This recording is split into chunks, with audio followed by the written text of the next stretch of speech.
Queridos irmãos, a paz do Senhor. Eu quero compartilhar com você um texto bíblico que está no Evangelho de Marcos, capítulo 7, e os versículos 31 a 33, que diz assim: E ele, tornando a sair dos territórios de Tiro e de Sidom, foi até ao mar da Galileia pelos confins de Decápolis, e trouxeram-lhe um surdo que falava dificilmente, e rogaram-lhe que impusesse as mãos sobre ele.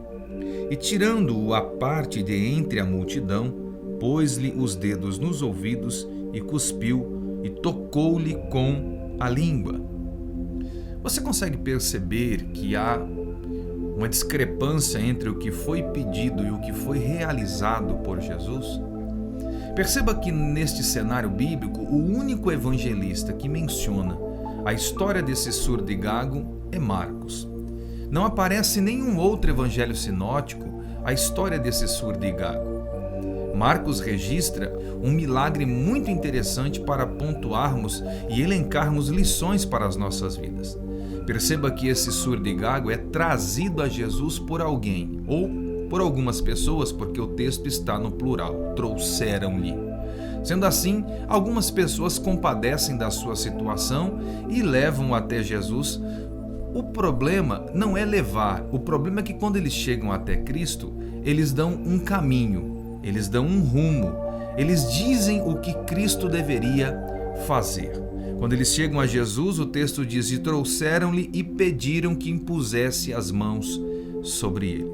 Eu tenho a certeza que Jesus, se tivesse imposto as mãos sobre aquele surdo e gago, teria o curado instantaneamente. Tenho a plena convicção disso. Porém, você consegue perceber que entre o que eles pediram e o que Jesus realiza há uma diferença. Acontece o inesperado. Muitas vezes acontece também na nossa vida, entre o que nós pedimos, entre o que é realizado na nossa vida, o inesperado. E muitas vezes coisas que nós não estamos preparados para receber ou para passar, por situações que não estamos preparados para passar. Perceba que o pedido dos amigos daquele surdo e gago era simples: impõe as mãos sobre ele. Algo muito simples. Mas o que Jesus fez? Tira-o à parte da multidão e leva-o para um lugar distante, e o texto diz que ele coloca o dedo nos ouvidos do rapaz, toca com saliva na língua do surdo e gago. É bom que se lembre que ele é surdo e gago, mas não era cego. Ele estava vendo tudo o que estava acontecendo. Jesus leva-o à parte, leva-o longe da multidão, como quem estava dizendo: até aqui você teve alguém por você. Até aqui você teve alguém para interceder por ti. Mas eu quero que você tenha uma intimidade comigo, um momento ímpar comigo. Perceba que Jesus toma uma atitude inesperada. E por que não dizer estranha, esquisita? A grande maioria esmagadora de nós não aceitaríamos o que Jesus fez.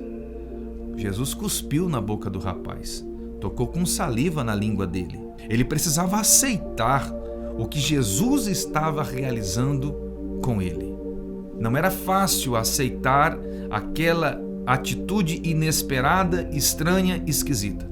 Mas era o mecanismo que Jesus estava utilizando para testar a fé daquele rapaz. Se de fato ele queria mesmo o milagre que ele esperava, ou somente os seus amigos queriam mais do que ele. Porque a impressão que se dá era que os amigos queriam mais do que ele, porque ele não diz, embora o texto diz que ele era gago, não diz que ele era mudo, ele falava com dificuldade. Ele poderia pedir mesmo que na sua dificuldade o que ele queria, mas ele dependia da intercessão dos outros. Jesus então estava testando se era isso que aquele rapaz queria de verdade. E o mais interessante disso tudo é que Jesus tira-o longe do alcance auditivo de todos na multidão, mas não tira-o do alcance visual. Isso significa que Jesus tira-o longe das pessoas para que elas não pudessem ouvir o que eles conversariam, mas não o suficiente para que eles não pudessem ver o que estivesse ou o que estaria acontecendo. Sendo assim, eles não ouviram a conversa, mas viram a conversa de Jesus e aquele rapaz surdo e gago. Muitas vezes acontece isso conosco. Jesus nos tira-o da multidão, tira-nos de perto de pessoas que amamos, longe do alcance auditivo, mas não longe do alcance visual. Significando que as pessoas que às vezes estavam nos rodeando estão nos vendo, mas não conseguem ouvir o nosso grito de socorro. Estão nos vendo, mas não conseguem ouvir o nosso grito de clamor. Elas viam o rapaz e Jesus, mas não conseguiam ouvir a conversa deles dois. Perceba que Jesus fez algo proposital. Não foi aleatório o comportamento de Jesus tirando aquele rapaz. Por que não foi aleatório? Porque Jesus não caminha por caminhos do homem. Ele não faz exatamente o que o homem quer.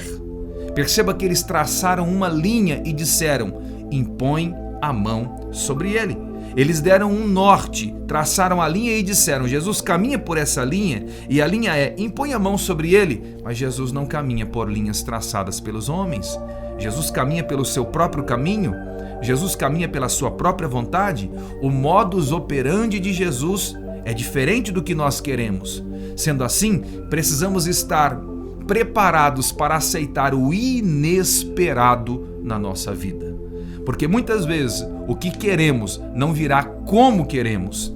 Às vezes vem o resultado. O resultado que o homem queria era ser curado, mas a maneira como ele foi curado não foi como ele queria e nem como os amigos queriam. Por quê? Porque entre o pedido e o resultado existe a vontade soberana de Jesus.